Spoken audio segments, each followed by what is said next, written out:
In the Gambia, tensions at sea are turning violent in a standoff between local fishermen and foreign-owned trawlers. One local industry official called the growing number of incidents a sea war. Desperate local fishermen are attacking foreign trawlers and even turning on each other over the waters of West Africa. Fishermen accuse the trawlers of encroaching into unauthorized areas off Gambia's coast and sabotaging their equipment. A warning, our next report contains images of injuries that you may find disturbing. We are going to call the authority. Off Gambia's coast, Try to go up. Here is not your zone. local fishermen are locked in a running battle with foreign-owned trawlers for control. You destroy our nation. A fight fueled by dwindling stocks and global demand, with devastating consequences for some of those caught in the crossfire. These injuries are the result of an arson attack on an Egyptian-owned vessel in July last year. Both men are Gambian crew members. I feel the heatness. The heatness that I feel. It's not actually fair. The heatness. Kausu Lee was left with severe burns and now fears for his future. I move here, I go to hustle for my family. I have this kind of accident. Yeah, I think my life is finished. Incidents like this are causing deep concern, with locals now turning on each other at sea as competition grows over these waters. And who should be allowed to fish here? I think there should be a civilized way to handle that thing than to jump in one another on, in the sea waters to fight like that. It's very dangerous. So all these things is happening. It's a sea war. Local fishermen believe their livelihoods are now under threat and have no choice but to act. They say industrial trawlers are fishing closer and closer to shore, violating their waters. The Endura brothers claim to have lost more than half of their nets in recent years and blame the government's decision to reopen its waters to foreign-owned vessels in 2017. This new government, these trawlers are rampant here. Before they were upside, 15-20 kilometers up, but now they used to come up to 3-4 kilometers down here fishing. This is why they are destroying our nets. Gambia's government has been trying to do more to calm the waters. It now requires foreign vessels operating offshore to carry a quota of local crew. It's also using the Navy to crack down on illegal fishing, but it's poorly resourced and relies on international support.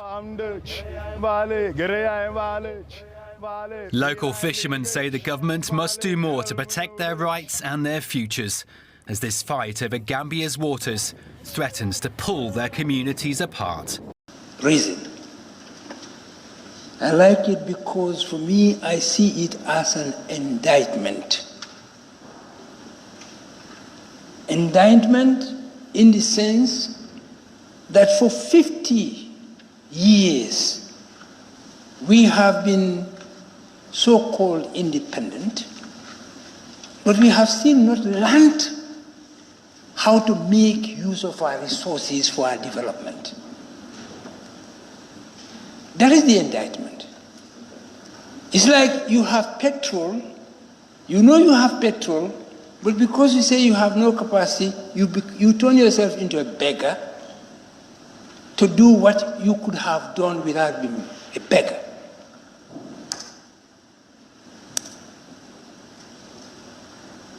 This agreement has many technicalities. Some of them have already been raised. But I'm not going to take long. I asked some few questions. I tried to understand when the Honorable Member for Upper Florida West was intervening. She at least succeeded in clarifying some of the things that I didn't understand. But my first question is it that they have identified special places in our ocean where only the tuna and hake live to the exclusion of other species? If that is not true, is it that they have special fishing gears that they use and can catch only the tuna and hake, even where there are other species.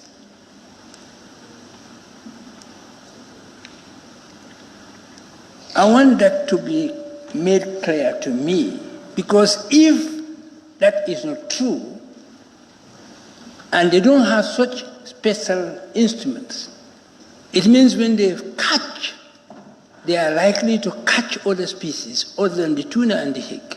And what do they do with that? Because those are not part of our agreement.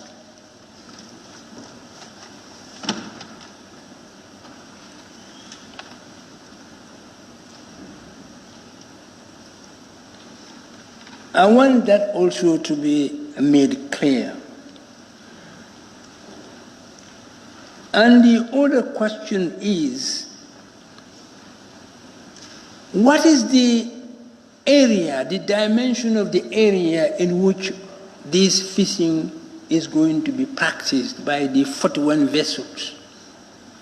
What is the area, what is the area of the ocean?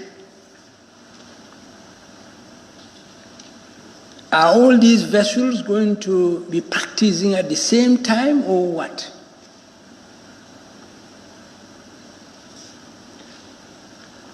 For me, technically, yes, you are talking about these species being migratory.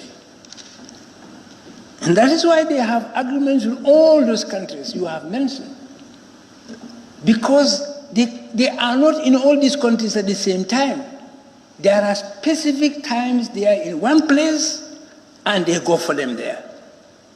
And when they are finished, that they move to another place. I think these people have special places where they go from one place to the other. And that's why they need to have as many agreements as possible, because these species are moving from one country to the other. But once they are in Gambia, they are Gambian fish. So there is no complaint about that. That's why we are having this agreement. Once they are in our waters, they are our fish.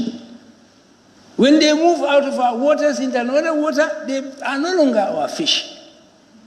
So I don't have any problem with that. And I pray that they always come here. So we'll have as much money as well. But you see, the interesting thing is, I think the member from Woodley raised a very interesting point. You commit a crime and you also determine the penalty for your crime. That's why I say it's an indictment. You don't even have the capacity to know that a crime is committed against you, and you have no capacity to determine the punishment for that crime. The person committing the crime does it deliberately and also determines the penalty for the crime. 50 euros for a ton of tuna? Hey, that's charity. I think I don't know how they have come to that. But these are very serious matters to be considered in the agreement. Because we are here to defend the interests of our country.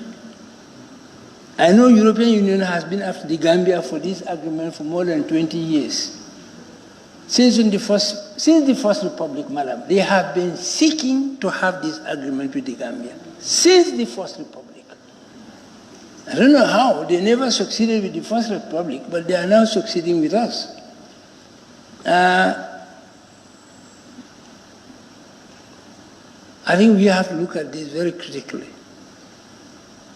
The fact that we don't eat tuna or hake does not matter. We don't eat petrol, we don't eat diamonds. We don't eat all those things. But we don't say we don't eat diamond or we don't eat petrol, so therefore, no. These are our resources. We must develop, since we know that these are our resources, we must develop the capacity to tap them for the use of our country. If we don't eat it, but we export it. Like petrol, we export it. We have money. So where we beg, we stop being beggars. Where we take loans, we stop taking loans, because we have the means to do what the loans will do for us. So, Madam Speaker, I think there are critical issues to be addressed in this agreement. possible.